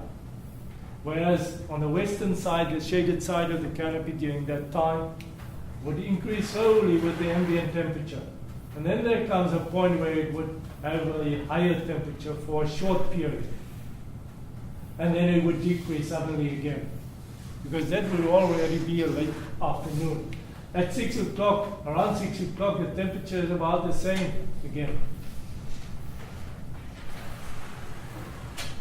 We don't know what the effect is at the moment. We are analyzing that. I have answers, but I cannot give you exact answers. All right? But we are working on that intensively. And it's very nice work to do. We put 15 thermocouples into one bunch. And we do for both sides of the road, of the canopy. And we do for all 4 row orientations. And in this way we monitor everything that is happening inside the bunch. And we have it for all these row orientations. And we have it in this way, you can see. This is Syrah. At the green stage, it doesn't pick up so much of a heat. But here we have at 10 o'clock in the morning, 22, then 27, then 30 degrees. You see in the afternoon how it increases in temperature. We have now a picture of berry temperature, a 360 degree picture of what is happening in terms of berry temperature. And according to that, we make wines. We make wines from all 4 row orientations and the 2 canopy sides of all 4 row orientations separately, and another wine from the whole normal harvested canopy. And we do that for 3 ripeness levels, 22, 24, 26 degree bricks. That's 180 wines, 5 replications. And we do that with wood as well. We put wooden stakes inside. The So we have stars 360. Do the stars mean something there? The stars means just like that's the east, west, south, the first and the second and the third ripeness level. The second ripeness level in general gives us something better. What works for us for Syrah very well is the northwest southeast orientation, or southeast northeast southwest orientation, and then north south and east west doesn't work for Syrah. That I can tell you now. Okay. But we don't only have color intensity in overall aroma. This is just an example. Obviously, we have all the rest. It's difficult work. I have a PhD student doing all the phenolics as well, all the phenolics on all of these wines. And that's very interesting. At the moment, we want to correlate the temperatures, the berry temperatures, with the anthocyanin profiles. We've already done. And then we want to go into secondary metabolism in molecular biology as well. We want to look at the enzymes and so on, expression. So we're a bit short on manpower, but if there's someone that is interested in working, you can contact me. I'm not going to say anything about optimal ripeness. I only want to say this. You need to create a canopy that can take the grape from a just post-veraison stage to a stage where you can dictate when to take it off. We have a longer ripening period, I know. You have a shorter one, and you're trying to force this ripening period with opening the bunches and these kind of things. I will rather take my chances in not doing that. Create the canopy, create the structure, create that kind of thing. Because even within that uniform canopy, you will get variation in bunches. You will get this kind of thing happening. Okay, I'm going to skip all of this because the time is now running totally out. I've already spoken about that. I just wanted to say that about 2 to 3 weeks after veraison, you have full color development already. After that, it's only slightly increasing in the skin. And then, because you don't have much of a reduction in berry size, you don't get this kind of effect. You get a reduction in berry size and better extraction, finally. So you need to create very good conditions before veraison even start. We've done these studies on different ripeness levels for Syrah and for Sauvignon Blanc. In this case, we've done Chardonnay, we've done crop reduction. We've done 1/3, 2/3 reduction at 17-degree Brix and at 19-degree Brix. And the idea was actually to take off the crop to see whether the vine was in balance or not. In this case, the vine was perfectly in balance and we didn't gain anything by removing crop. What we did with that, and something that you can consider, what we discussed earlier on, you can remove some of the crop earlier on, use it for sparkling wine, and let the rest stay on the vine if you want to concentrate the crop more. And if you think that, or if you think that the season is going to turn out bad, you can do that kind of thing. You can also, I've put it in here, we've done the esters, higher alcohols, volatile acids, terpenes and stuff. You can read it here. We've also harvested from the different sides of the canopy. You can consider that as well. All right. But there comes a point where the flavor is definitely lost. And if you have any deficiency, like you've seen now, any deficiency, you will have problems. That I can tell you. This is my before last. I just want to show this reaching thing to them because we haven't talked about reaching. Reaching is done under conditions where you have very high clay contents and where you have a very shallow topsoil.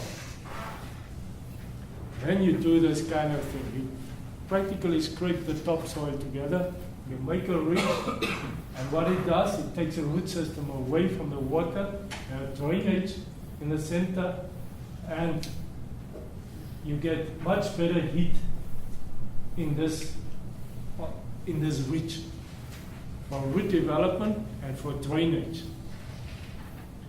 It's also very good for saline conditions. And you can still create your normal canopy. You can do this. I've done it in Japan, and this is what we've done. Very high, 1,000 millimeters of rain in summer. Take it away from the water. This is Merlot. Created a very nice canopy. They put these boards there because they planted the vines a little bit too close to the edge. It's not necessary. You can stabilize the ridge with cover crop. And you can create that kind of thing. All of these factors are important, ladies and gentlemen, to finally create what we want. All of these things that we've talked about, long-term and short-term factors, and all have a say. And you can judge by a simple thing, finally, whether you've done things right or wrong. Take the measurements in terms of production, cost, and in terms of labor that you've spent on that particular vineyard. The more you spend, go back and you will see that something is wrong. The better you do things, the less you will spend. That's a fact. So finally, a total strategy is required in vineyard, winery, and market. You need to match the terroir, craft combination vineyard practices carefully, manage the vineyard judiciously, Communicate. Communicate. The grower and a winemaker, they have to communicate with each other. Be clear on wine style to pursue. These are just mechanisms to fully valorize the growth environment, but only in line with vineyard potential. Don't spend more on a vineyard if you know that there's not enough potential for high quality. Don't spend it. It's not worth it.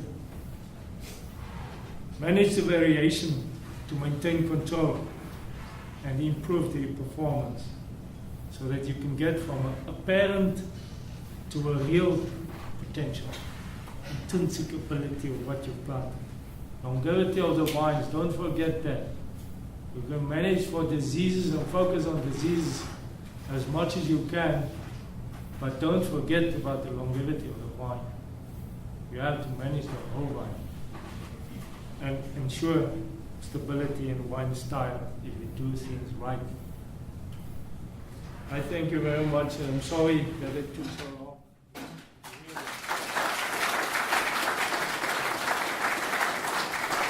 So I want to open the floor for questions and to there's got to be lots of questions out there based on.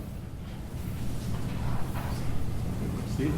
Kobus, just with the thing like metabolizing the berries, the berries metabolizing as long as possible.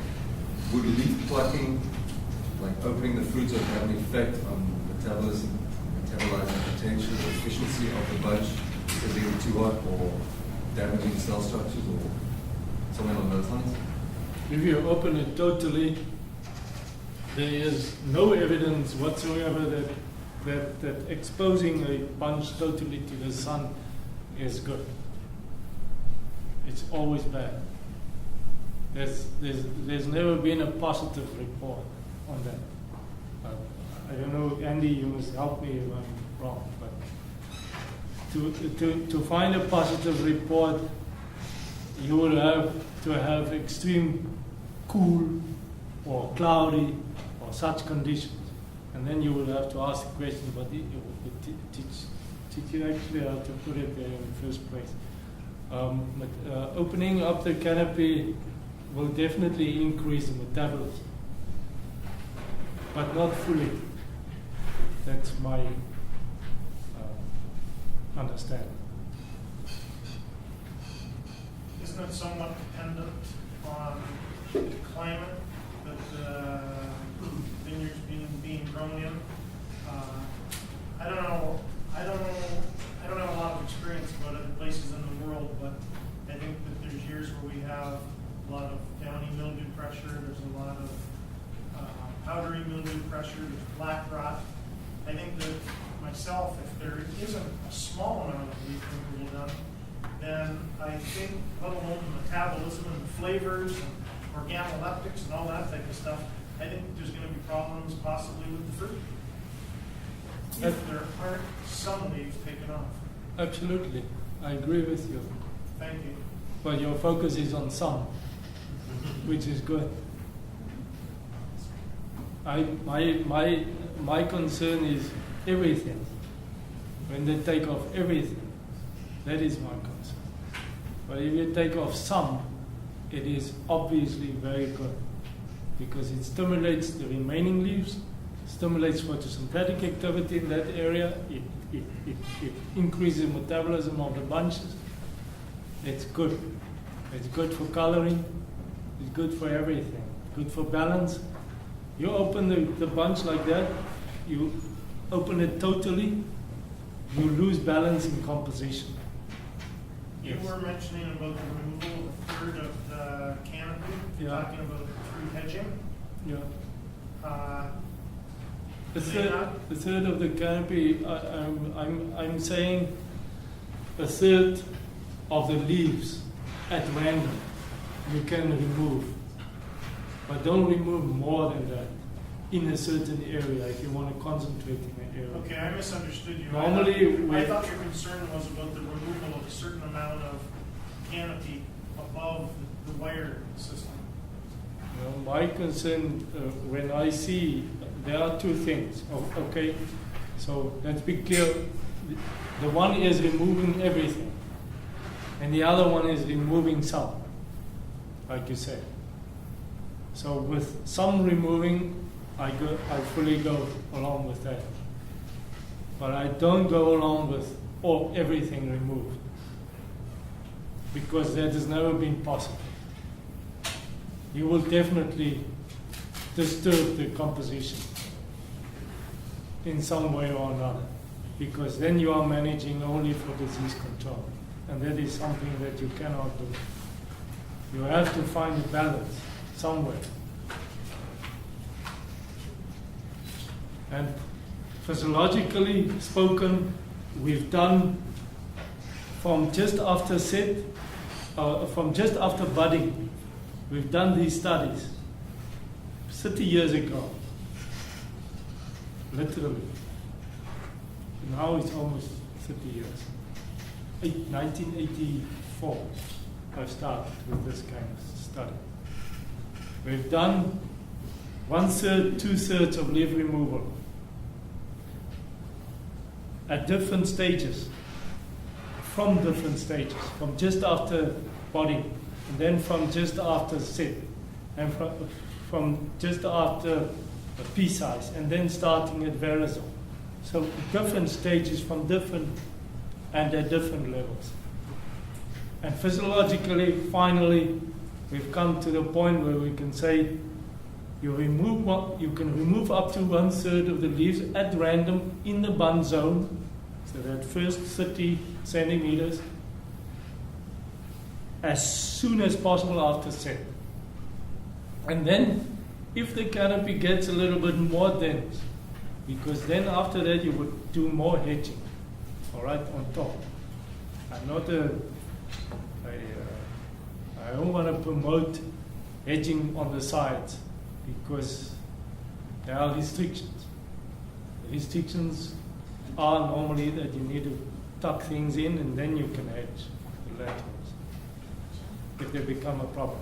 So in this way, you can do in the same way at random, 1/3 of the leaves removed, at pea size again, or up to pea size, if that part of the canopy becomes a problem. But after that, nothing. Not again. That is how it is. And it works everywhere in the world, literally. We've had good success. We have time for one more question. Just a follow-up to that. Thanks. Dr. Hunter, can you comment on what do you think the basal leaves, the oldest leaves, do contribute to the plant physiology at this time of the season here for our growing season? For you, the oldest is the older leaves at the bottom will always make a contribution. There's never a time that the leaf would stop working. If it's green, if it doesn't change to yellow, it works. And that's how it is. And this is what we call, it may have a very low photosynthetic activity of like 20-30% of what it used to have, but it's still working and it's still contributing, and it's very close to the bunches. And in this way, it may even make a bigger contribution than a leaf that is further away, and which is actually everything that comes from that leaf. It has a long way to go down to the bunches, and everything that it produces gets diluted along the way as well. And this is how it is. They always would make a contribution. We've done photosynthetic activity on these leaves 1 month after our harvest, and they were still photosynthetically active. And then at the same time, they have that physical little bit of a protection that they give to the bunches. And you would never know whether you would get this heat wave here. You may get it. You may even get it now. What then? my point is, don't focus on one thing. You know, in South Africa, the Sauvignon Blanc issue is also an issue. So they focus on getting pyrazines and maintaining pyrazine.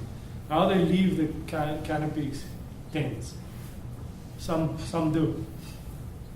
And I always say, don't focus on that, because it's not only the flavor that is important, it's also the taste that is important. You leave it dense, you have the risk of increasing the pH, for example. You have a balance that is, and you have a risk when you work with the red Calua, that it's going to lose it's not going to develop the anthocyanins. But it's not about that. It's also about pure viticultural things like fertility. What do you do then if you have a dense canopy and the buds are not fertile? Because the buds are dependent on light in the same way. But the buds are not only dependent on light, they are also dependent on the leaf producing energy. These are things people don't think about. And then if you don't have leaves and the bunches are there all over the place, and you're actually creating a situation where you have a very low source to sink ratio, then you have a problem, because then you will not have the reserve build-up.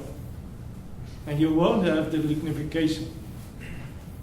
And you won't have the winter hardiness, which you would like to have. Because there's simply not enough to feed the crop plus to supply in the reserve demand. It's a holistic thing that you have to think about other things as well. I'll take my chances. I'm saying again, I'd rather take my chances on leaving the leaves. Not everything, some leaves, like I showed you, just to protect the bunch a little bit. To protect against something that may go wrong, and to protect the balance in the grape composition. And to maintain, finally, those things will maybe not surface in a young wine. They may surface later in older wine, where you may see that things weren't actually what they should have been. Okay, if there's any other discussions, we can have them. He's free for the whole wine social, so we can have some wine and ask further questions and keep building on some of the discussions today. So thank you very much, Dr. Hunter.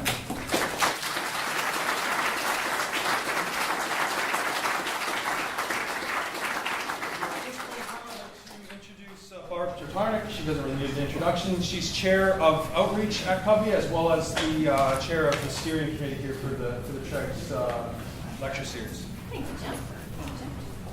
It's my pleasure to thank Dr. Hunter with a special gift, a little bit of Niagara to take back with you to South Africa.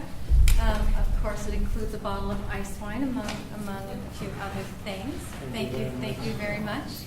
It's been my privilege to have managed the Triggs lecture series, but we all know these events don't happen without the hard work of many, and I'd like to acknowledge and thank the Triggs steering committee, including Alan Jackson, Albert Seeger, Doug Hernder, Matthew Speck, Sue Ann Staff is here, Bill George, Debbie Ingalls, and of course Kevin Kerr. I'd also like to acknowledge and thank the Niagara Advisory Committee, including Andy Reynolds, Kevin Buis, and Matthias Oberlander. And of course, thank you to Don and Elaine Triggs for their support and commitment to this lecture series. And now I'd like to invite everyone back for a glass of wine, post-lecture reception over in the Walker Complex courtyard. If it's raining by now, we'll just be on the inside. And it has been graciously sponsored by our good friends at Henry of Pelham Family Estate Winery and Trius Winery at Hillebrand. Thank you very much, and we'll see you in 2015, if not before.